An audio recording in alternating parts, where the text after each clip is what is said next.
Muy buenos días, Sofía.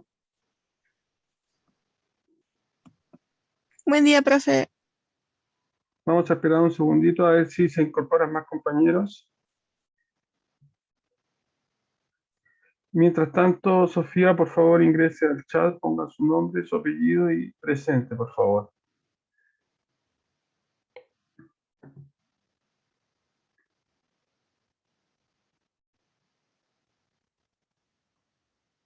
Buenos días, Camila.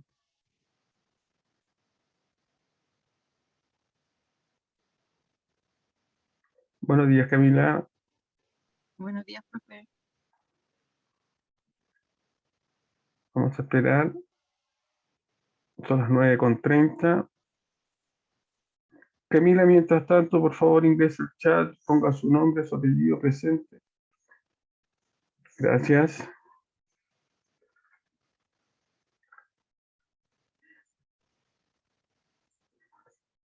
Bueno, recordar que la próxima semana es una semana de receso por las fiestas patrias. Así es que vamos a tratar de aprovechar hoy día esta clase antes de entrar a la semana de receso. Voy a compartir pantalla.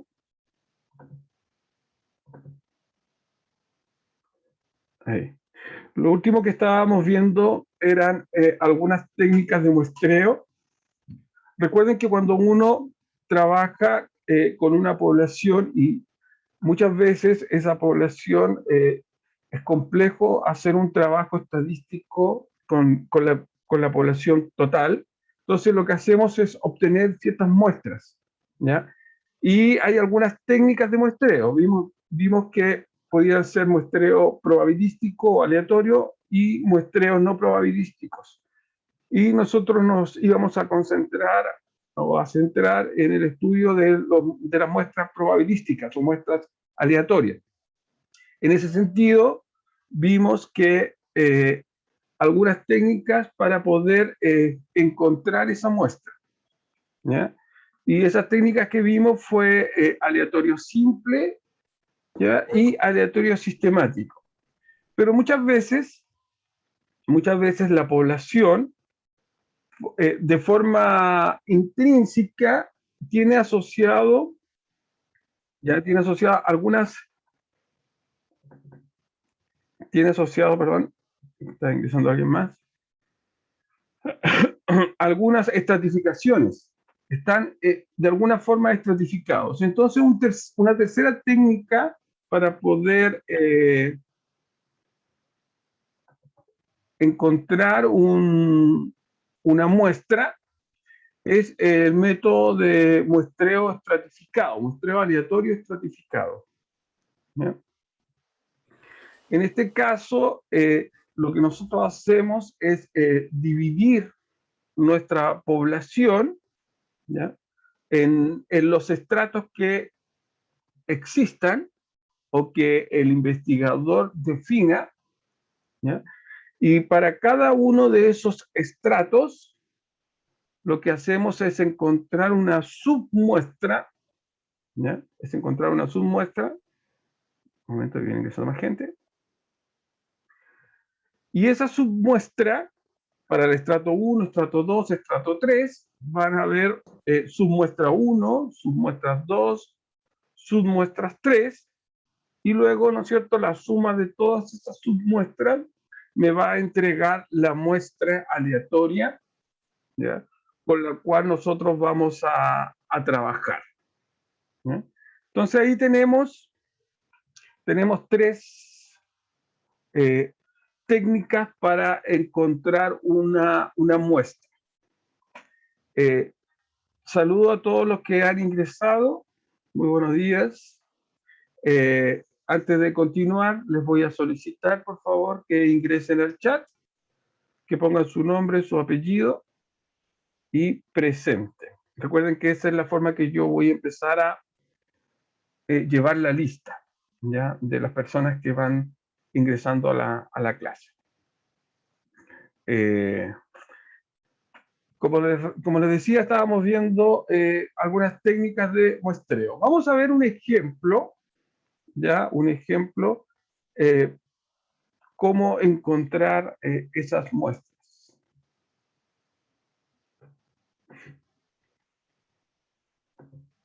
Acá.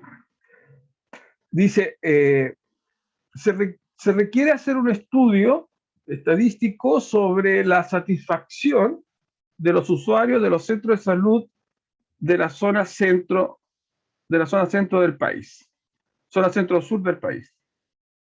Esta zona, aquí me equivoqué, un momento que voy a admitir a más gente.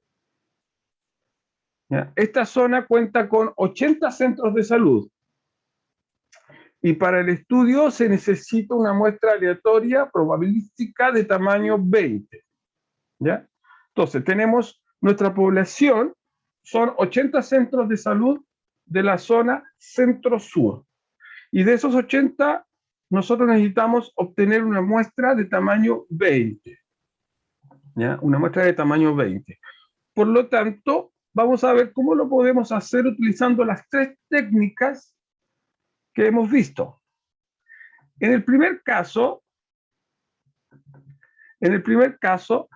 en el aleatorio simple, nosotros lo que hacemos es, como cada uno de los elementos de la población tienen exactamente la misma probabilidad de pertenecer a la muestra, entonces lo que yo hago, o lo que yo hice en este caso, fue utilizar el software Excel, y utilicé la función aleatorio entre. ¿Ya? Entonces yo pongo aleatorio entre, y en este caso entre el número 1 y el número 80. Previamente yo caractericé y etiqueté a los centros de salud.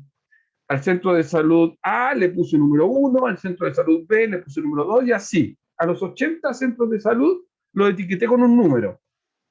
Entonces simplemente lo que hago es un aleatorio y encuentro 20 números aleatorios entre el 1 y el 80. Y esos 20 números aleatorios me van a indicar qué centro van a pertenecer a mi muestra. ¿Ya? Esa es una técnica, ¿ya? Es la técnica de muestreo aleatorio simple, a través de un programa que me genere números aleatorios. ¿Ya? Para el caso de el muestreo sistemático, recuerden que para el muestreo sistemático lo que yo necesito es encontrar un valor K. Y ese valor K se encuentra a través del cociente entre la población y entre el tamaño de la población y el tamaño de la muestra. En este caso, mi población es 80, porque teníamos 80 centros, y el tamaño de la muestra es 20, porque necesitábamos 20 centros para nuestro estudio. Entonces, el valor K va a ser el cociente entre n grande y n chico, y ese valor K entonces toma el valor 4. Entonces, la parte aleatoria es encontrar un número entre 1 y 4. ¿Ya? Ahí está la aleatoriedad de este sistema o de este método. ¿Ya? Supongamos que encontramos de forma aleatoria, encontramos el número 2. ¿Ya? Entonces, a partir de ahí, nosotros podemos ir extrayendo los elementos que van a conformar mi muestra. Entonces, como K vale 4, el primer elemento va a ser 4 más ese valor aleatorio. ¿Ya? Ese valor aleatorio. En este caso sería 4 más 2, 6. Por lo tanto, el primer centro que va a pertenecer a mi muestra va a ser el centro número 6. Y luego, y de ahí viene la sistematicidad, simplemente lo que voy haciendo es sumándole el valor de K. En este caso, sumándole 4. Entonces, el segundo centro va a ser el centro etiquetado con el número 10, el tercero con el número 14, y así sucesivamente, hasta encontrar mis 20 centros. Por lo tanto, como les digo, la aleatoriedad de este sistema o de este método me lo da el valor que yo encuentro de forma aleatoria entre, en este caso, 1 y 4. obviamente o claramente podemos ver que si el número que encuentro de forma aleatoria es el número 3, entonces la muestra va a ser distinta. ¿Ya? La muestra va a ser distinta. Ahí tengo entonces el segundo método para encontrar una muestra. Y el tercer método es el método de estratificación. Entonces, fíjense que los centros los dividimos, para poder estratificarlos, los dividimos en centros urbanos y centros rurales. Entonces, ahí claramente tengo dos estratificaciones. Entonces, para cada una de esa estratificación, yo debo encontrar una submuestra. ¿Ya? Fíjese que de entre los 80 centros de salud, 60 son urbanos y 20 son rurales, lo cual representan el 75% y el 25% respectivamente. Por lo tanto, para poder determinar la cantidad de elementos muestrales para la primera submuestra, basta con que yo multiplique el 60 por el 0,75, que es lo mismo que calcular el 75% de 60, y calcular el 25% de 20. En este caso, me daría 15 y 5 respectivamente, por lo tanto ahí tengo mi muestra. Mi primera submuestra es de tamaño 15, mi segunda submuestra es de tamaño 5. Por lo tanto, la suma de ambas muestras me daría entonces el tamaño muestral. ¿Cómo encuentro en el estrato 1, cómo encuentro cuáles son esos 15 centros? Bueno, ahí puedo utilizar el primero y el segundo método. ¿Ya? O sea, esos 15 lo puedo encontrar a través de un método aleatorio simple o también lo puedo encontrar a través del método sistemático. El mismo caso para los 5 de la zona rural. ¿Ya? Entonces ahí tengo un ejemplo de cómo poder encontrar las muestras aleatorias dada una población. Ahora bien, si volvemos al problema, nos damos cuenta que el problema me entrega la cantidad de la población, me da la cardinalidad de la población y me entrega el tamaño de la muestra que yo necesito. Obviamente, cuando nosotros realizamos un estudio, ¿ya? Hay veces en que no vamos a conocer el tamaño de la población, ¿ya? Por ejemplo, si yo quiero hacer un estudio sobre las merluzas de las costas de Chile, no tengo idea cuántas merluzas hay en la costa de Chile, ¿ya? Por lo tanto, no conozco el tamaño de mi población. Y obviamente, cuando yo hago un estudio, debo definir cuál es el tamaño de mi muestra. Y para definir el tamaño de la muestra, que en este caso ya me lo dieron, que era 20, yo tengo que tomar en cuenta ciertas condiciones, ¿ya?, de la muestra. Entonces, vamos a pensar en que tenemos dos posibilidades: que tengo una población infinita o que tengo una población finita. Ahora bien, obviamente cuando yo digo una población infinita, me estoy refiriendo al hecho de que yo no conozco el tamaño de la población.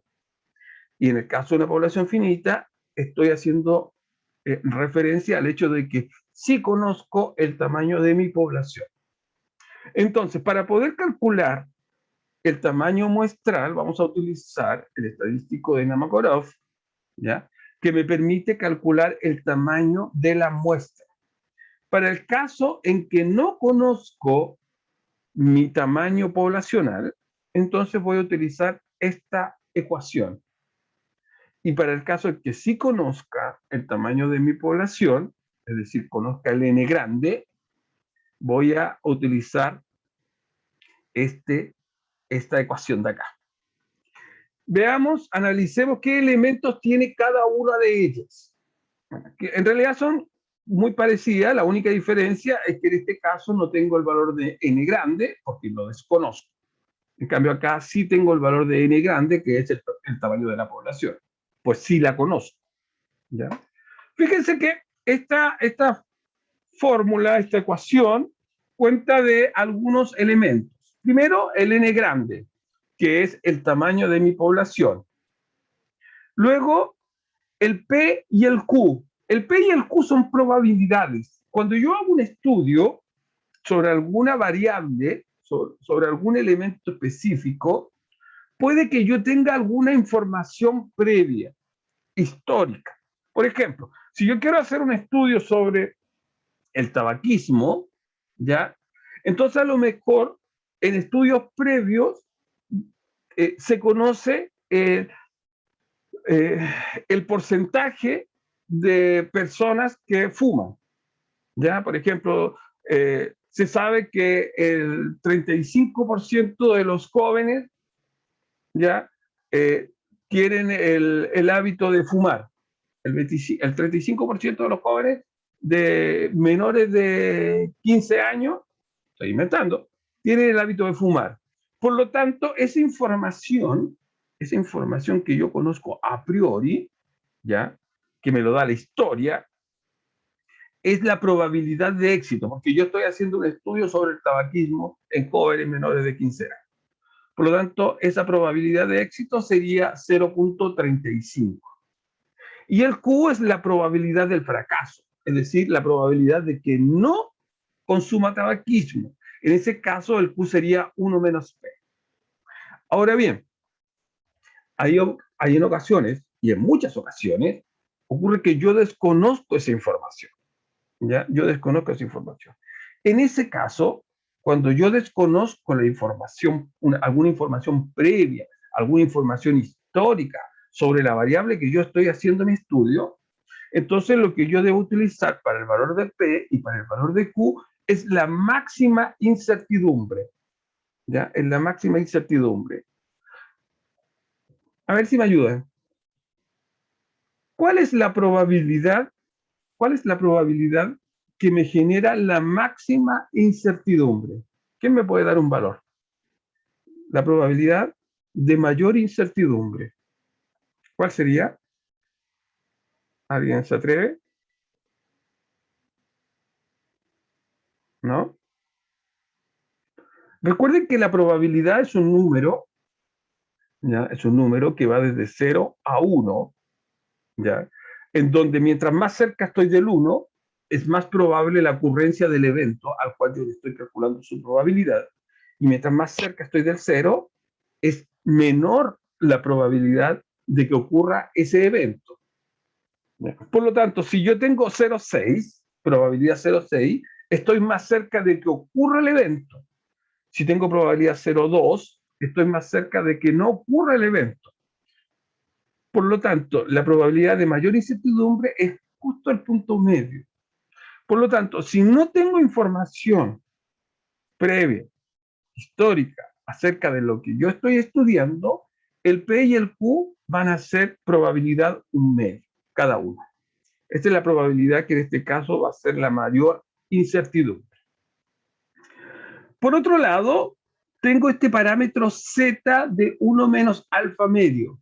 Bueno, este parámetro Z es el parámetro que depende del nivel de confianza. Como yo estoy trabajando con una muestra y no con la población completa, tengo asociado un nivel de confianza. Entonces, cuando yo trabajo, voy a trabajar, por ejemplo, con un 95% de confianza. Normalmente, uno trabaja entre el 95 y el 99% de confianza. No puedo trabajar con el 100% de confianza, ¿ya? Porque para trabajar con el 100% de confianza, entonces tendría que trabajar con la población completa. Por lo tanto, este valor del alfa es una prueba, es un cuantil, no una probabilidad, perdón, es un cuantil asociado a la probabilidad del nivel de confianza. Y este Z es una distribución normal 0,1, estándar. ¿Ya? Por lo tanto, va a depender del nivel de confianza que el investigador le asigne a la muestra. ¿Ya? Por supuesto, mientras mayor es el nivel de confianza, es decir, un nivel de confianza del 99%, entonces el tamaño de la muestra va a ir creciendo. ¿Ya? Va a ir creciendo. Este valor Z se encuentra en la tabla, en una tabla de distribución normal. Y LE es el error, ¿no es cierto? Es el error de estimación máxima que yo voy a aceptar, ¿ya? Se supone que como yo estoy trabajando con una muestra, necesariamente tengo asociado un error, ¿ya? Tengo asociado un error, porque no estoy trabajando con la población completa. Entonces, yo como investigador, a priori defino mi error. ¿Cuánto es el error máximo que yo voy a aceptar? El error máximo de muestreo que yo voy a aceptar. Entonces, esos son los elementos que conforman esta ecuación.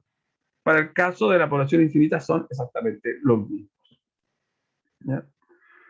Veamos un ejemplo.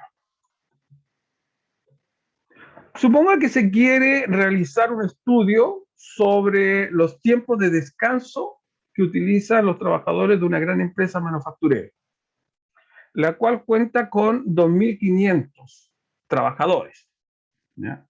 Determine el tamaño muestral, ¿ya?, a un nivel de confianza del 95% y un error de estimación del 5%. Es un clásico problema de muestreo, ¿ya?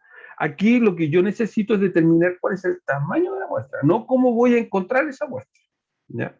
Primero debo determinar el tamaño de la muestra y después veré cuál técnica de muestreo voy a utilizar, ¿ya?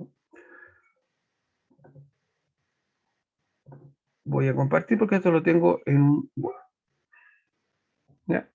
Fíjense que en este problema,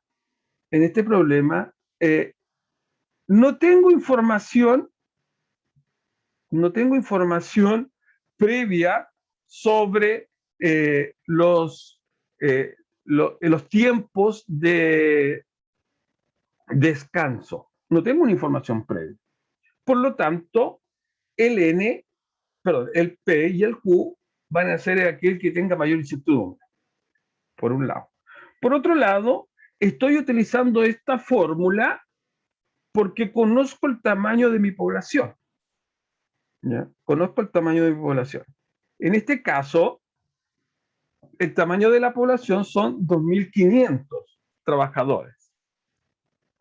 Como no tengo información previa, el P es 0,5 y el Q, que es igual a 1 menos P, también es 0,5. Entonces, fíjense que ya tengo el valor del P, tengo el valor del Q, tengo el valor del N. Necesito calcular este valor, ¿ya? Pero para calcular este valor, necesito mi nivel de confianza. Y el nivel de confianza siempre va a estar definido como 1 menos alfa por ciento. Por lo tanto, a partir del nivel de confianza, yo puedo determinar mi valor del alfa, ¿ya? Como el problema me pide que el nivel de confianza sea de un 95%, ¿ya? Entonces, eh, entonces, el nivel de confianza lo reemplazo por 95 y con esa ecuación, ¿ya? Con esa ecuación puedo obtener mi valor del alfa, ¿ya? Puedo obtener mi valor del alfa. En este caso, ¿ya?, en este caso, el valor del alfa, al despejar el alfa, ¿ya?, si ustedes se dan cuenta, ese 100 lo está dividiendo acá, pasa dividiendo, el 1 pasa sumando, pero como hay un signo menos, ¿ya?, multiplicado por menos 1, y eso me indica entonces de que el valor del alfa, ¿ya?, voy a insertar, en este caso, el valor del alfa sería, si me permiten, acá. Por lo tanto, mi valor del alfa sería igual a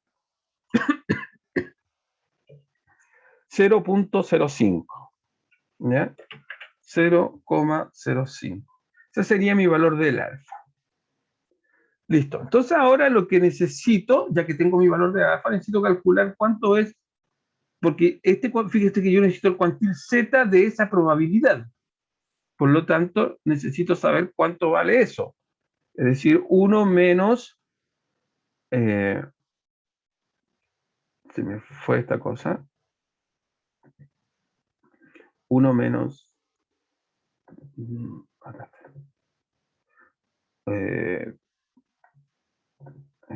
1 menos alfa, que es 0,05 sobre 2.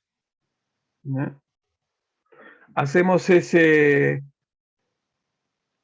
cálculo, 0,05, y eso me da 0,975. 0,975. Por lo tanto, lo que yo necesito calcular ahora es mi z de 1 menos alfa. Es decir, que necesito calcular, ¿no es cierto?, necesito calcular mi z,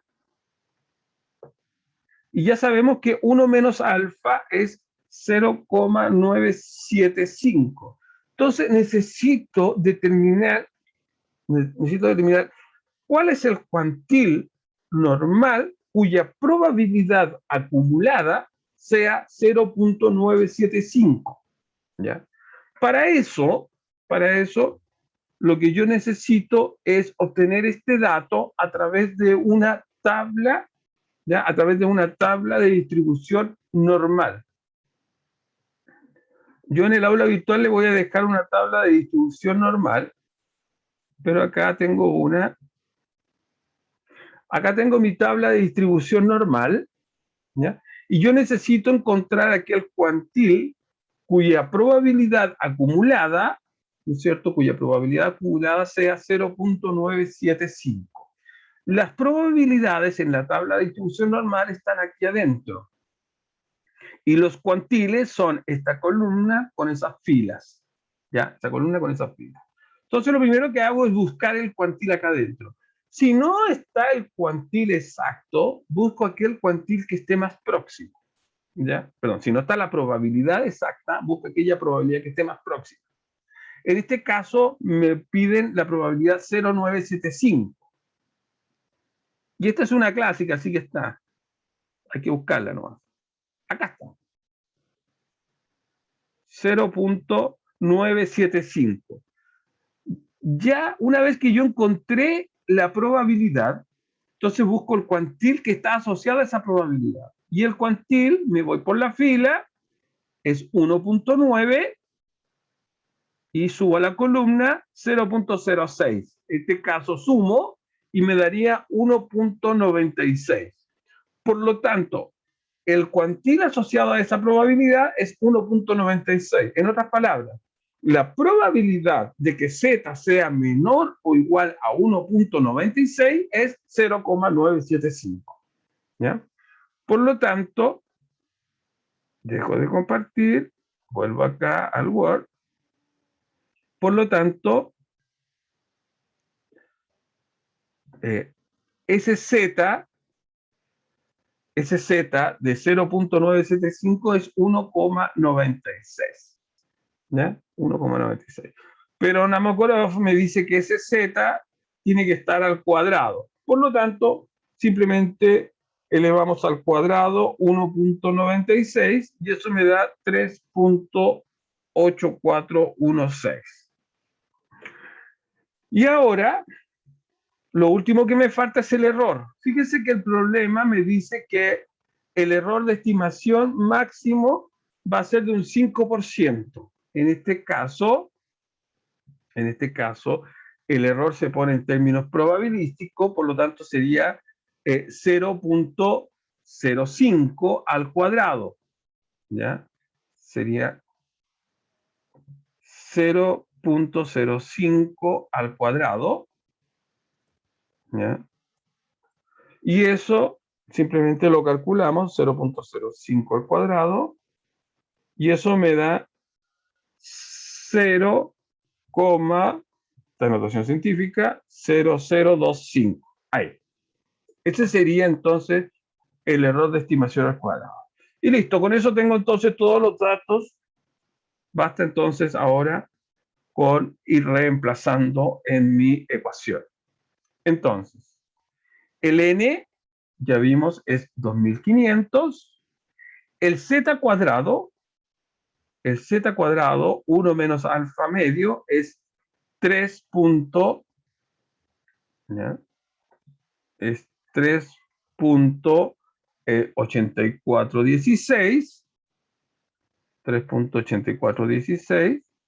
El P, como no conocíamos historial, utilizamos el de mayor incertidumbre. El Q, lo mismo, ocupamos el de mayor incertidumbre.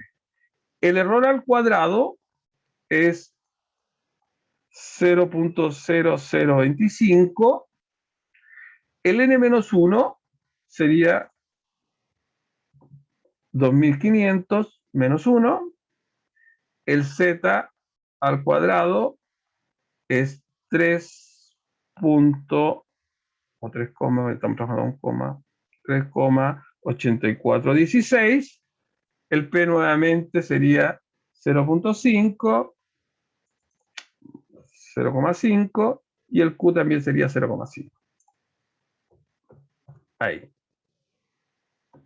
Vamos a utilizar siempre la misma notación, en este caso las comas. Y ahora simplemente lo que hacemos es hacer ese cálculo. ¿Ya? Hacemos ese cálculo con mi calculadora. Entonces sería en el numerador 2500 multiplicado por 3,8416 por 0.5 por 0.5 y eso me da 2401 en el numerador. En el denominador sería 0.0025 multiplicado por 2499 más 3.8416 por 0.5 por 0.5 y eso me da 7,2079. Hacemos ese cociente, 2401 sobre 7,2079 y eso me da 333,106. Ahí. Por lo tanto, ¿ya?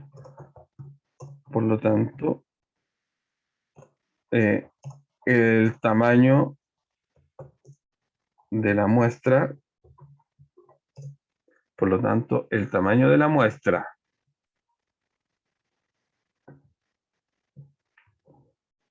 me equivoqué. Por lo tanto, el tamaño de la muestra con un nivel de confianza del 95% y un error de estimación del 5% es de... Y acá, fíjense que obviamente el tamaño tiene que ser un número entero, y acá me dio 333,1. Si pongo 333 voy a subestimar la muestra. Por lo tanto, voy a poner 334, porque da lo mismo que haya uno más.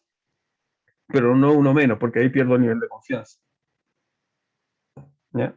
Por lo tanto, el tamaño de la muestra con un nivel de confianza y error de estimación es de 334 trabajadores.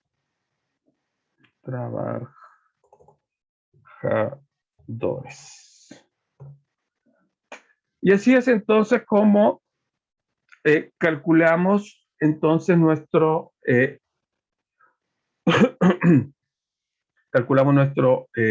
tamaño muestra. ¿Se entiende, chicos? ¿Alguna consulta, alguna duda con respecto a este cálculo? Es muy simple. Voy a dejar de compartir. Voy a compartir nuevamente. Voy a la presentación. Entonces, a modo de tarea, simplemente verificar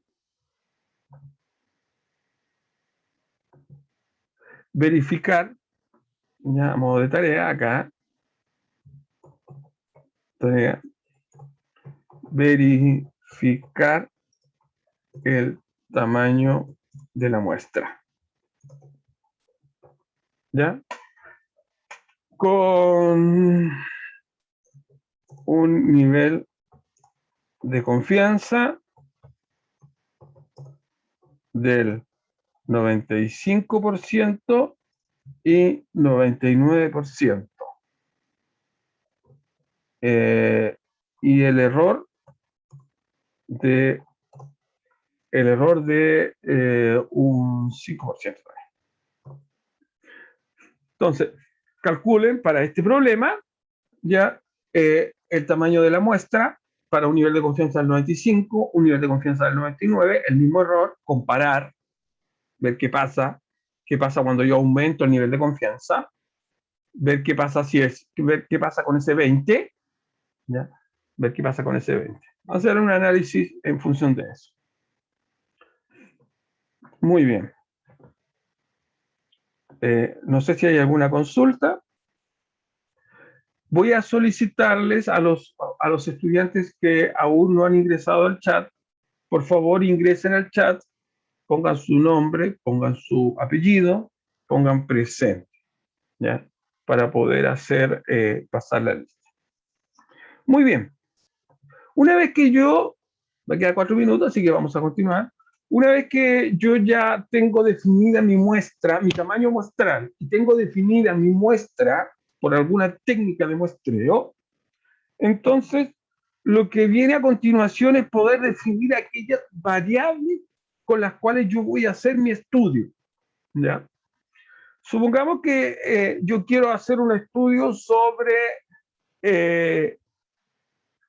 este mismo estudio, sobre los tiempos de descanso. Entonces, tengo que definir cuáles son las variables que yo voy a analizar para poder tener conclusiones sobre el estudio del tiempo de descanso, ¿ya? Y dentro de las variables que nosotros podemos definir, existen dos grandes núcleos, ¿ya? O dos grandes ramas de las variables. Tenemos las variables que son del tipo cualitativas y tenemos las variables que son del tipo cuantitativas. Las cualitativas son variables no numéricas que generan o determinan alguna cualidad del, del elemento de estudio. Y las variables cuantitativas son variables numéricas, ¿ya? Son variables numéricas. Y de entre estas dos, perdón, de entre esta variable cuantitativa tenemos una subdivisión, que son las variables cuantitativas de carácter discreta y las variables cuantitativas de carácter continuo, ¿ya? En el caso de las discretas, una variable cuantitativa va a ser discreta si el valor que toma la variable es un valor entero y solo entero. En cambio, va a ser continua si el valor que toma la variable cuantitativa es un valor real. Es decir, que puede ser un número entero, pero también puede ser un número racional. O también puede ser un número irracional, ¿ya? Esa es la diferencia. En el caso discreta, solo admite números enteros, ¿ya? En el caso de la continua, admite cualquier número real. Una vez que yo defino mi variable, lo que debo hacer es determinar cuál es su escala de medición, ¿ya? ¿Cuál es su escala de medición?